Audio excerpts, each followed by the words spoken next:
We're joined by the ambassador voter J Lindner. 16 years after Merkel has been in power and SPD has beat her party by a narrow lead.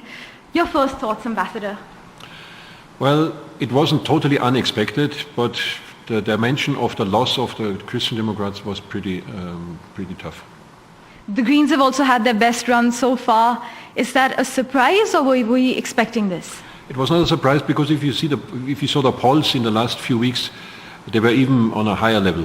So, and people in Germany are very conscious of environmental changes. We had floods and other things. So it was clear that the Green Party will make a strong stand there. I was even surprised that it went stronger. Right, I think they were surprised as well last night. At about 10:50, it was a bit of a nail-biting contest. The SPD and the Conservative bloc in a neck-to-neck race.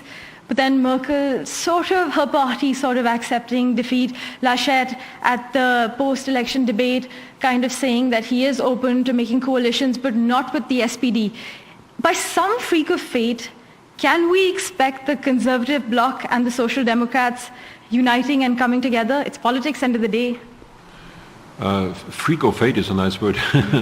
I think, according to my political experience, no. There's no way.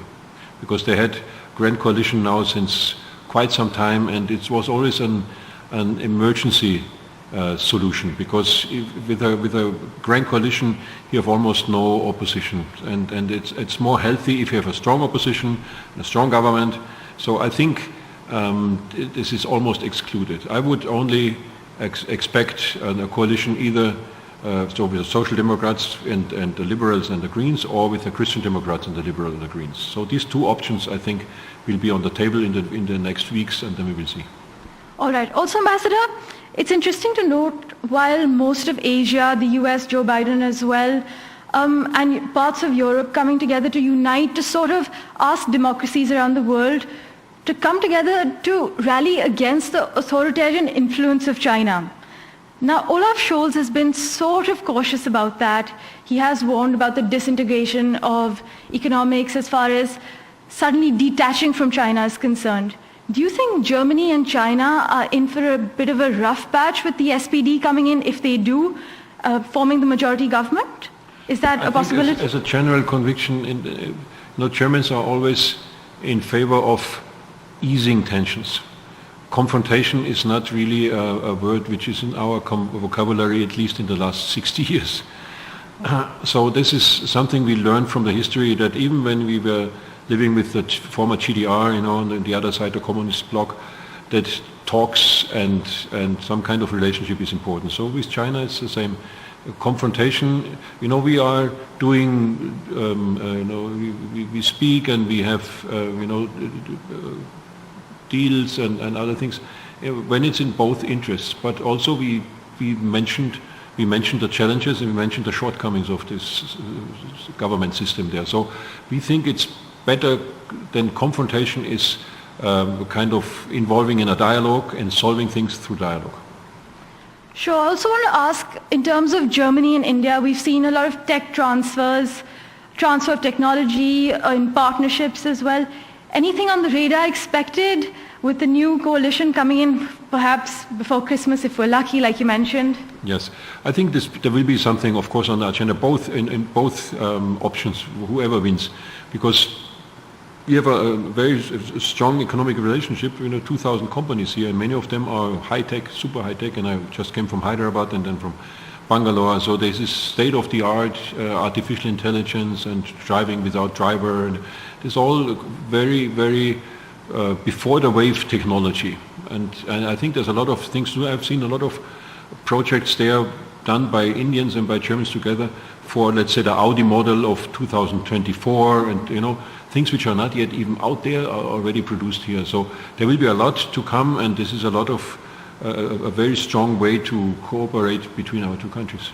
A lot of futuristic planning, definitely good news for India and Germany. I also wanted to touch upon something that I noticed as soon as I walked in. It's very hard to miss. There's a red car right at his porch. And I do know that you ditched your BMWs and your Mercedes for an Indian-made car. Do we see you switching to an electric vehicle soon? Yes, good question.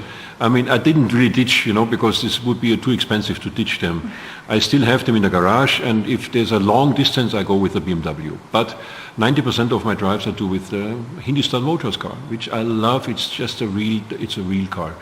Now, of course, my German car producers, they laugh about it, and they say, well, you could also use Mercedes more frequently, but I say, this is my respect towards India.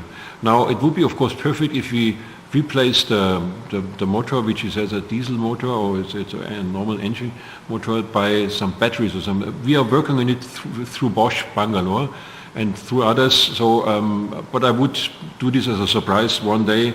This might be an motor, but it requires quite some investigative engineering. We look forward to that for sure. So 16 years of Merkel in power, her superb charisma, even her opponents say that she is capable of chewing up her opponents, but they speak about her in such grace. Your parting shot for her?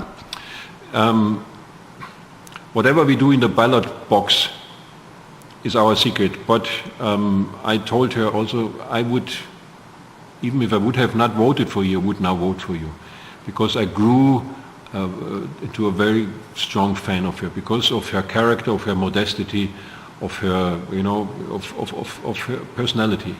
So I see her with tears parting from here, and she will be difficult to replace even with the strongest characters, but she was a very strong asset for Germany.